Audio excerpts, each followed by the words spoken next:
మన విజయాన్ని చూడాలంటే నిజమైన మొర పెట్టాలి. అక్కడ చేసే ప్రార్థన ఏంటి? అతడు నాకు మొర పెట్టగా నేను అతనికి ఉత్తరం ఇచ్చేదనంటే, ఎంతోమంది ప్రార్థన చేస్తారండి, ఎంతోమంది ప్రార్థన చేస్తారు. అందరి ప్రార్థనలు దేవుడు అంగీకరిస్తాడంటే ఆ ప్రార్థనలో ఎంత నిజం ఉన్నదో ఆయన పరిశీలిస్తూ ఉంటాడు.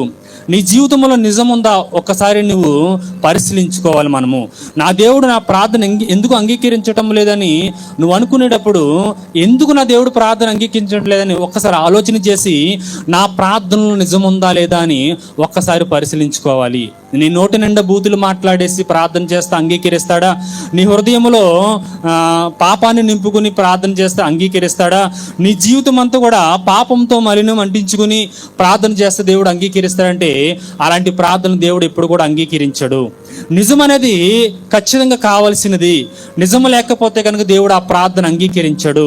యాకోబు చేస్తున్న ప్రార్థన రాత్రంతా కూడా దేవునితో పెనుగులాడాడు.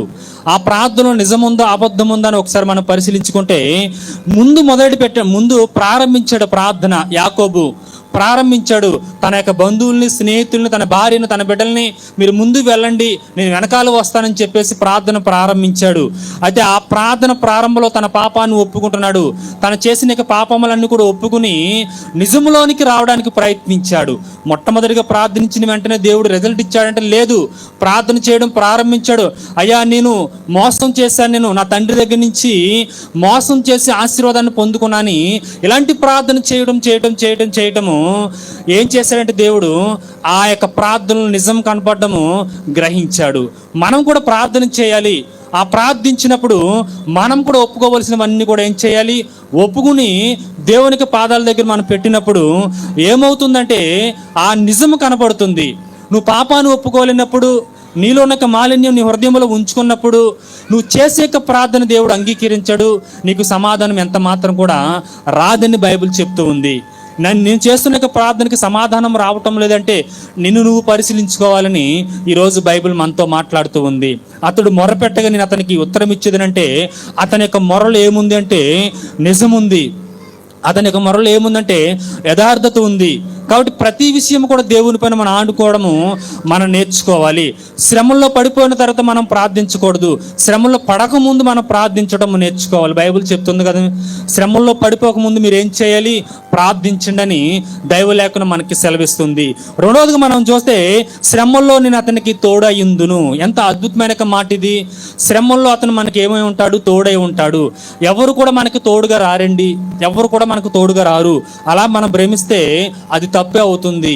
ఎందుకంటే మనము ఎవరైనా ఆశిస్తే వాళ్ళు ఏమనుకుంటారంటే వీళ్ళు డబ్బును ఆశిస్తున్నారేమో అని చెప్పేసి వీళ్ళతో మాట్లాడడానికి కూడా వాళ్ళు ఇష్టపడరు. కాబట్టి ప్రియులారా, ఎవ్వరు కూడా మనకి సహాయం చేయరు, ఎవరు కూడా మన శ్రమలోంచి విడిపించరు, ఎవరు కూడా మనల్ని ఆదరించేటువంటి వారు ఎవరు కూడా ఉండరు. కానీ మన దేవుడు మనల్ని విడిపించేటువంటి వాడు. కాబట్టి మనం ఎవరికి మొరపెట్టాలంటే దేవునికి మొరపెట్టాలి.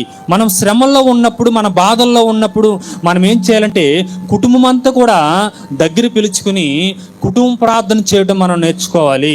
ఆ శ్రమలోంచి మనం విడిపించబడాలి అనుకున్నప్పుడు ఎవరికి వారికి ప్రార్థించకుండా కుటుంబం అంతా కలిసి ప్రార్థిస్తే అది బలమైన ప్రార్థన. కాబట్టి ఆ కుటుంబాన్ని మనం ఏం చేయాలంటే కట్టుకుని కుటుంబం అంతా కలిసి మనం ప్రార్థించినప్పుడు నీకున్న ప్రతి సమస్య, ప్రతి శ్రమ కూడా ఏం చేస్తాడు? దేవుడు విడిపిస్తాడని దైవలేఖనం మనకి సెలవిస్తుంది. యెరూషలేము పట్టణానికి వచ్చి ఆయన మొట్టమొదటికి చేసిన కార్యక్రమం ఏంటంటే కట్టబడుతున్న గాడిదని ఏం చేశాడు? ఆయన విడిపించాడు. దేవుడు విడిపించడానికి ఈ లోకానికి వచ్చాడు. నువ్వు బంధకాల్లో ఉన్నావని ఆయన చూస్తూ ఉండడు, కానీ నేను విడిపించడానికి ఆయన ఈ లోకానికి అరుదించాడు. ఆయన నశించిపోతున్న ఆత్మను రక్షించడానికి ఈ లోకానికి ఆయన వచ్చాడు. నువ్వు నశించిపోతూ ఉంటే ఆయన చూస్తూ ఉన్న దేవుడు కాదు. ఎంతోమంది దేవుళ్ళు ఉన్నారు, అయితే మన దేవుడు అలాంటి వాడు కాదు. నిజమైన దేవుడు ఎవరంటే మన యేసుక్రీస్తు ప్రభువారు మాత్రమే. ఎందుకంటే నీ కోసము నా కోసము తన యొక్క ప్రాణాన్ని అర్పించినటువంటి దేవుడు. మరి తన ప్రాణాన్ని నీ కోసం అర్పించినప్పుడు నీకున్న శ్రమల్లోంచి ఆయన విడిపించడా? నీకున్న బాధల్లోంచి ఆయన విడిపించడా? నీకున్న వ్యాధుల్లోంచి ఆయన విడిపించడా? ఇవన్నీ కూడా విడిపించాలంటే నీలో ఏముండాలంటే నిజం అనేది ఖచ్చితంగా ఉండాలి. నిజము లేనప్పుడు నువ్వు ఇలా ప్రార్థనకు వచ్చి కూర్చున్న ప్రయోజనం ఉండదు. నీలో నిజము లేనప్పుడు నువ్వెంత వాక్యం ఉన్నా ప్రయోజనం ఉండదు. నీలో నిజము లేనప్పుడు నువ్వెంత సహవాసములు కూడి ఉన్నా ప్రయోజనం లేదు.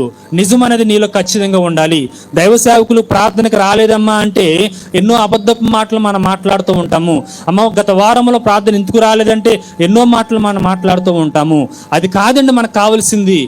దేవుని యొక్క సన్నిధిలో మనం ప్రార్థించినప్పుడు ప్రతి సమస్య విడిపించబడుతుంది. కాబట్టి లోకములో సమస్య తీర్చబడుతుందని లోకాన్ని మనం వెంబడించకూడదు, దేవుని వెంబడించాలి.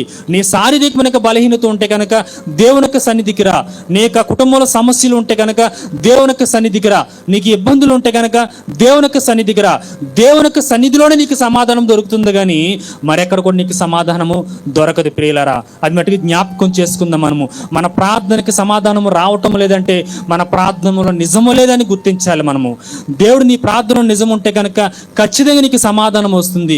నువ్వు కనిపెట్టు, ఖచ్చితంగా నీకు సమాధానం ఇచ్చేటువంటి దేవుడు. కాబట్టి ఈ 91వ కీర్తనలో మనం చదువుకునే లేఖనము, అతడు మొరపెట్టగా నేను అతను ఉత్తరం ఇచ్చేదనంటే ఆ ప్రార్థనలో నిజం ఉంది, ఆ ప్రార్థనలో యథార్థం ఉంది. ఈ రోజు కూడా మనం ఇలాంటి ప్రార్థన చేస్తున్నప్పుడు మనకున్న శ్రమలు విడిపిస్తాడు, మనకున్న బాధలు విడిపిస్తాడు, ప్రతి ఇబ్బందులోంచి దేవుడు మనల్ని తప్పిస్తాడు. అలాంటి దేవుణ్ణి మనం నిజంగా మొరపెడదాము.